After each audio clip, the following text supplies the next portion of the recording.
विद्यार्थियों, मैं आपको मगध साम्राज्य के बारे में जानकारी दे रहा था और मैंने आपको इसके बारे में बताया था कि मगध दक्षिण बिहार का एक बहुत शक्तिशाली राजतंत्र था जिसने काफ़ी लंबे समय तक भारत की राजनीति को प्रभावित किया था।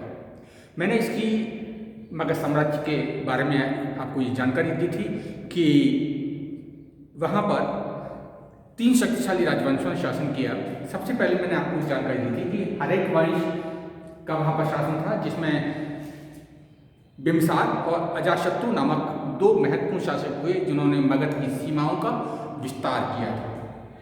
आज मैं आपको उस हरेक वंश के विनाश के बाद जो अगला चरण मगध साम्राज्य का शुरू होता है, मैं उसके बारे में आपको जानकारी दूंगा।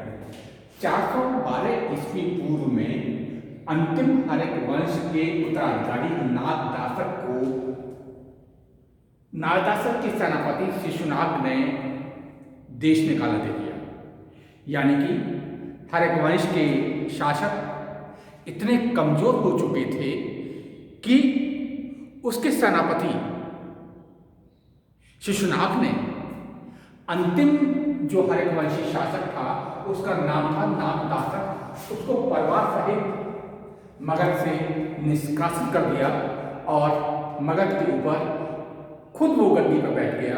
यानी कि अब जिस व्यक्ति ने मगध की सत्ता संभाली उसका नाम था शिशुनाग और इसी शिशुनाग के नाम पर एक नया राजवंश मगध के अंदर गद्दी में बैठता है और ये वंश था शिशुनाग वंश। और इस पूरे वंश ने 412 से लेकर 344 ईसा पूर्व तक 412 से 344 ईसा पूर्व तक मगध के ऊपर शासन किया था।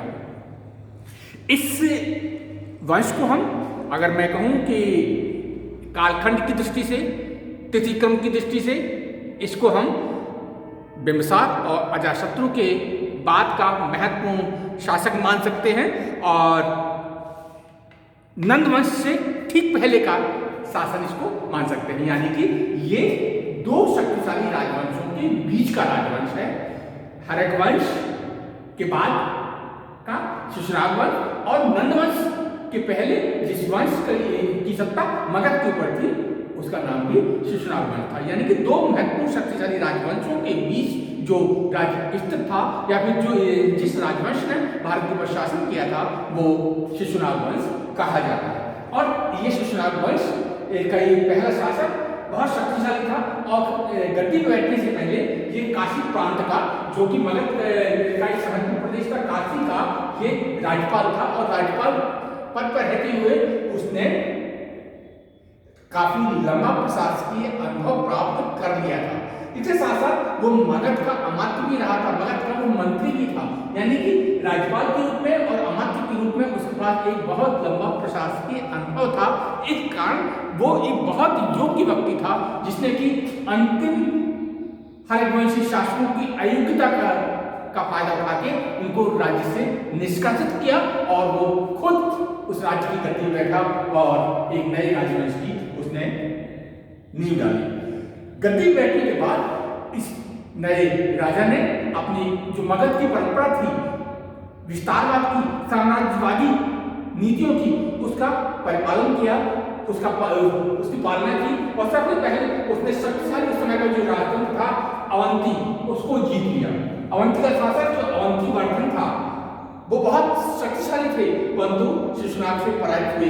ये मगध की बहुत महत्वपूर्ण विजय थी कि अवंती जैसे शक्तिशाली शासक को उन्होंने पराजित किया और उसको मगध साम्राज्य का एक भाग बना लिया। इसके बाद उन्होंने वस्त्र पर भी उन्होंने अधिकार किया। कौशाम्बी को भी जीता। कौशाम्बी, वस्त्र और अवंती ये 3 महत्वपूर्ण उनके साम्राज्य विस्तार की कड़ियां थी। यानी कि ये इतने महत्वपूर्ण थे कि अब मगध साम्राज्य का जो विस्तार था वो बहुत ज्यादा हो गया।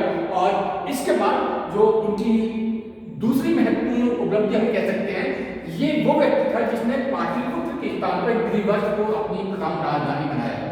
पाटलिपुत्र के स्थान पर जो अभी तक हरिवंश के शासकों के समय में पाटलिपुत्र महत्वपूर्ण थी और पाटलिपुत्र का महत्व कम हुआ और पाटलिपुत्र के स्थान पर गिरिवज्र राजधानी बनाया और दूसरी इसने वैशाली को अपनी दूसरी राजधानी बनाया।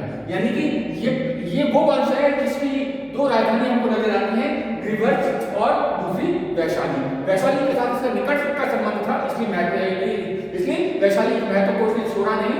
ग्रीवर्स के साथ साथ वैशाली को भी उसने मगध की दूसरी राजधानी का इसने उसको दर्जा दिया।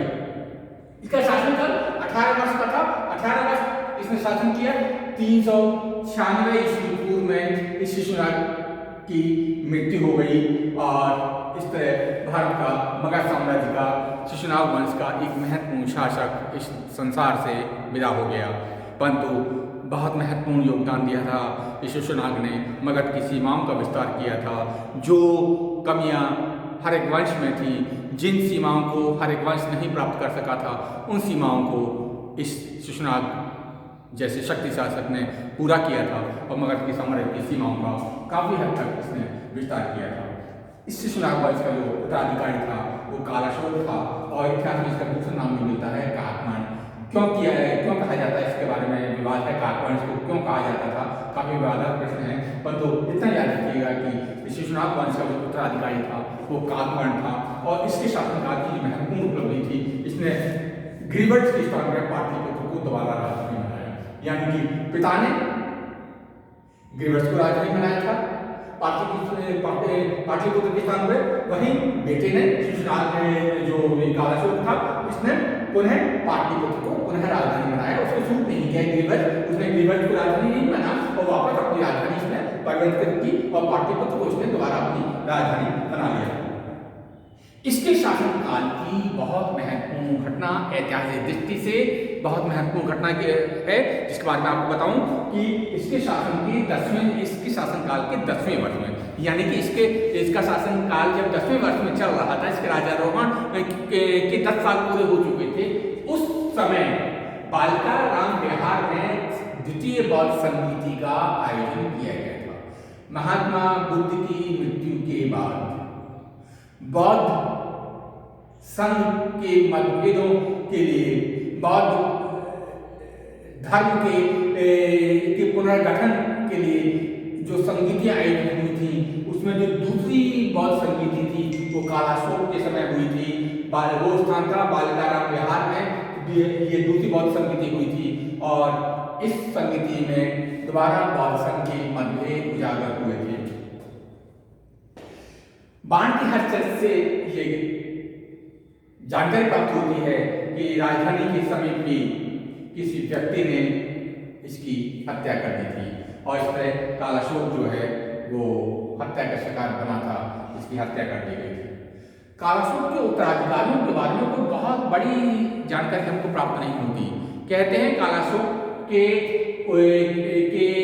जो उत्तराधिकारी थे उसमें 10 पुत्रों की जानकारी मिलती है जिन्होंने कि एक के बाद एक करीबन 22 वर्ष तक शासन किया था। यानी कि